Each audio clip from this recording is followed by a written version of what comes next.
శ్రీమాత్రే నమః.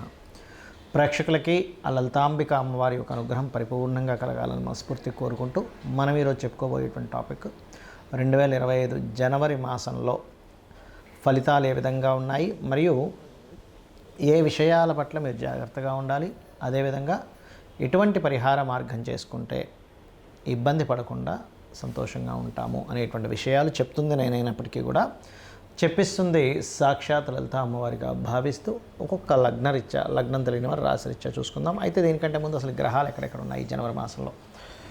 గురువు వక్రగతి పోయింది. సో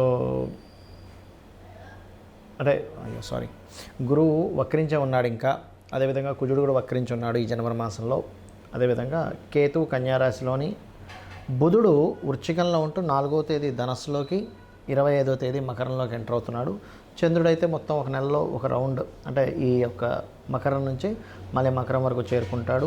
రవి 14వ తేదీ ధనస్సులోకి, ధనస్సు నుంచి మకరంలోకి, శుక్రుడు శని కుంభరాశిలో ఉన్నాడు. ఈ శుక్రుడు మీనంలోకి రాహువుని చేరుకుంటాడు. రాహు మీనంలో ఉన్నాడు. 28వ తేదీ చేరుకుంటున్నాడు. అంటే ఆల్మోస్ట్ నెల రోజులు మొత్తం శుక్రుడు ఇక్కడే ఉంటాడు. మకర లగ్నము, మకర రాశి. మీకు క్రియేటివ్ ఫీల్డ్లో ఉండేటువంటి వారితో పరిచయాలు, లేదా మీ కుటుంబ సభ్యులకి క్రియేటివ్ ఫీల్డ్స్ వాళ్ళకి ఏదైనా కొత్త పరిచయాలు ఏర్పడము, మీరు చేస్తున్నటువంటి వృత్తిలో ఏదైనా క్రియేటివ్గా చేయాలనేటువంటి ప్రయత్నం ఫలించనుంది. కాకపోతే లోన్స్ కోసం చేసే ప్రయత్నం మీకు ఫలిస్తుందనేటువంటిది ఈ లోన్స్ కారక స్థానమైనటువంటి బుధరాశుల్లోకి వక్రించి కుజుడు వెళ్తున్నందుకు యోగిస్తుంది.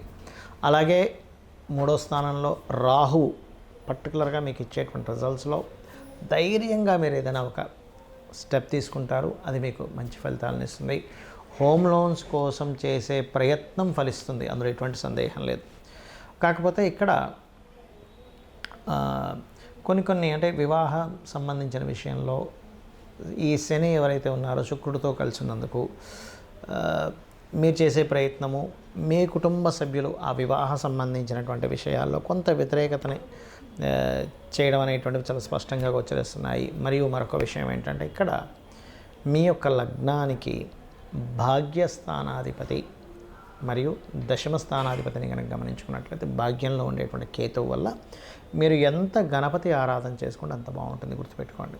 అదేవిధంగా దశమాధిపతి కనుక శుక్రుడు మీకు 2వ స్థానంలో ఉన్నందుకు, దశమాధిపతి శుక్రుడు 2లో ఉండడం, ఇది కొంచెం ఏంటంటే ఈ శనితో ఉన్నందుకు, దాని మీద కుజుడు వక్రించిన కుజుడు ఉన్నందుకు, దృష్టి ఉన్నందుకు కొద్దిగా చూడండి. ఒక్కోసారి మనం కంపెనీ కోసం దాని గురించి ఎంత డెవలప్మెంట్స్ చేస్తున్నా సరే, ఇంకా ఎవరో అంటే మీ కాంపిటేటర్స్ కావచ్చు, ఇట్లాంటి వారు కొంత మీకు బాస్తో ఇంకో నెగిటివ్గా చెప్పి స్ట్రెస్, దానివల్ల కొంత శత్రుత్వాలు ఇట్లాంటివి పెరుగుతూ ఉంటాయి. అయితే ఇటువంటివి ఏవి మీకు జరగకుండా ఉండాలి అంటే, పంచమంలో గురువు ఉన్నాడు, గురుబలం మంచిదే, అందులో ఎటువంటి సందేహం లేదు. మీరు పర్టికులర్గా కాలభైరవ అష్టకం చదువుకోండి. కాలభైరవ అష్టకాన్ని మీరు ఎంత చేస్తారో అంత బాగుంటుంది మీకు. ఇక మీరు కాలభైరవ అష్టకంతో పాటు దత్తాత్రేయుడిది కూడా జయ గురుదత్త, శ్రీ గురుదత్త అనేటువంటి నామస్మరణ చేయండి. అన్ని విధాలా మీకు బాగుంటుంది. జ్యోతిష్శాస్త్రంలో ఉన్నటువంటి కొన్ని అపోహలు ఏమిటి, మిత్స్ అంటారు వాటిని, అంటే అనవసరంగా మూఢనమ్మకాలు అనుకోండి. ఇవి నేను మీకు ఈరోజు చెప్పబోతున్నాను, గుర్తుపెట్టుకోండి. ఏమిటవి అంటే, ఇవి తెలియాలి. ముఖ్యంగా తెలియకపోవడం వల్ల కూడా ఇబ్బంది పడుతున్నారు చాలామంది అనుకునేది ఏమిటంటే, ఏలినాడు శని, అర్ధాష్టమి శని, అష్టమి శని సమయంలో ఏదీ కలిసి రాదు అనుకుంటారు. అది పూర్తిగా తప్పు, గుర్తుపెట్టుకోండి. నేను 100% నేను రీసెర్చ్ చేసి చెప్తున్నాను.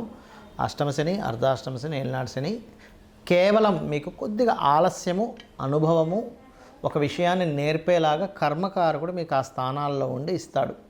అంటే మీ యొక్క కర్మ ఏంటంటే, ఆ సమయంలో కొంచెం స్ట్రెస్ అవ్వడం వల్ల జీవితంలో ఏది నిజమో అని తెలుసుకుంటారు, కానీ ఏది కలిసి రాకపోవడం కాదు, గుర్తుపెట్టుకోండి.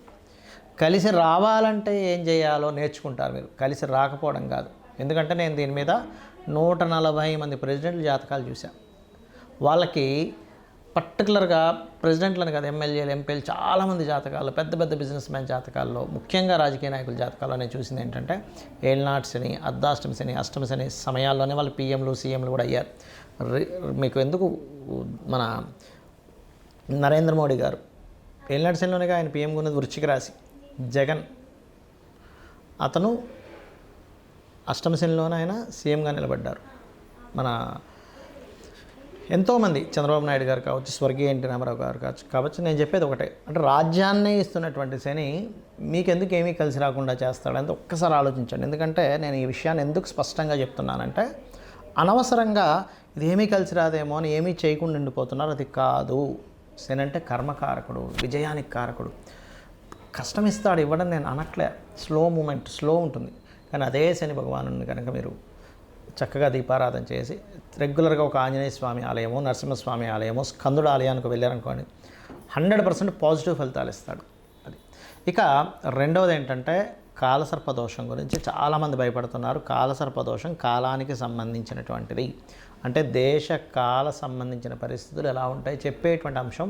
జన్మజాతకానికి అప్లై చేయకూడదు కాలసర్పదోషానికి, కేవలం సర్పదోషాలను మాత్రమే అప్లై చేయాలి. మరి కాలసర్పదోషానికి ఒక ప్రెడిక్షన్ ఉంటుంది కదా అంటే ఉంటుంది, దానికి ఒక ప్రెడిక్షన్ ఉంటుంది. అంతేగాని ఎందుకు కలిసి రాదని కాదు. మెగాస్టార్ చిరంజీవి గారికి ఉంది కాలసర్పదోషం. ఎంతోమంది రాజకీయ నాయకుల్లో పెద్ద పెద్ద రేంజ్లో వెళ్ళిన వాళ్ళకి, పెద్ద పెద్ద బిజినెస్ పీపుల్కి నేను చూశాను కాలసర్పదోషం. మరి వాళ్ళు ఎందుకు అలా ఆ రేంజ్లోకి ఎదిగారు అనేది ఒక్కసారి ఆలోచించండి. ఆస్ట్రాలజీ 100% ఉంది, కానీ దాన్ని రీసెర్చ్ చేసి దాన్ని అర్థం చేసుకొని దాన్ని ఎలాగ మనకి ఎందుకు అందించారనే విషయాన్ని పూర్తిగా అర్థం చేసుకోవాలి. అలాగే మరొక విషయం ఏంటంటే, ఒకటి, ప్రతిసారి కూడా మనం ప్రతిదానికి కూడా ఏలినాటి శననో సర్పదోషం ఉందనో పెట్టుకుంటాం. అలా కాదు.